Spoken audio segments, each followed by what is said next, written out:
আলহামদুলিল্লাহ আমরা এয়ারপোর্টে জেদ্দা এয়ারপোর্টে আসছি আলহামদুলিল্লাহ।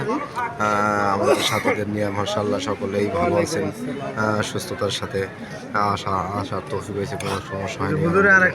আল্লাহ কবুল করুন, আল্লাহ খায়ের করুন, আল্লাহ আফিয়ত দান করুন, বরকত দান করেন, সুস্থতার হায়াত দান করেন। আল্লাহ আমাদের সকলকে তাকওয়ার দৌলত দান করেন, গুনাহমুক্ত জিন্দেগির তৌফিক দান করেন। আল্লাহ নিজ দয়া কবুল করেন, নাসার করেন। আল্লাহ আমাদের সকলকে, আমাদের আহল ইয়ালকে আল্লাহ পাক বারবার হজ করার তৌফিক দান করেন, হজ করার তৌফিক দান করেন, নিজ দয়া কবুল করেন, আসার করেন। আসলেও আল্লাহর কাছে বিভিন্ন মৌকায় দোয়া করা চাই, যে যেখানে আছে, যে অবস্থায় আছি, আল্লাহর কাছে খুব বারবার দোয়া করা চাই যে আল্লাহ যাতে আমাদেরকে হারামের শরীফানে জিয়ারতের তৌফিক দান করেন। দোয়া করতে করতে ইনশাআল্লাহ একবার দোয়া কবুল হয়েই যাবে ইনশাআল্লাহ। আল্লাহ আমাদের তৌফিক দান করেন, হালো ইয়াল সকলকে তৌফিক দান করেন, আল্লাহ তাকওয়ার দৌলত দান করেন। আসলে দুনিয়া চলার মতো মানে আল্লাহকে যদি রাজি করা যায়, এটাই সবচেয়ে বড় শান্তি। আল্লাহ আমাদের সকলকে আল্লাহকে রাজি করার তৌফিক দান করেন। সকাল সন্ধ্যা বিভিন্ন মৌকে আল্লাহকে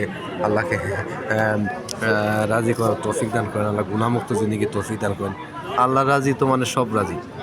শামসুল ফরিদপুর রহমতুল্লাহ বলেন যে আল্লাহকে পেয়ে গেল সে সব কিছু পেয়ে গেল, আসমান জমিন গাছপালা তৌলতা সবই পেয়ে গেল। যে আল্লাহকে পাইলো না সে কপাল পরা কিচ্ছু পায়নি। এই জন্য আমাদের মেহনতের মূল কারণটাই আল্লাহকে রাজি করা, আল্লাহকে খুশি করা। সেই ভদ্র, সেই সবচেয়ে ভদ্র মানুষ। আল্লাহ আমাদের সেই ভদ্রতা দান করুক, ব্যবহার সুন্দর বানায় দেন, আকলাকে সুন্দর বানায় দেন, আচরণকে সুন্দর বানায় দেন। আল্লাহ নিজ দয়া কবুল করেন, আসার করেন না।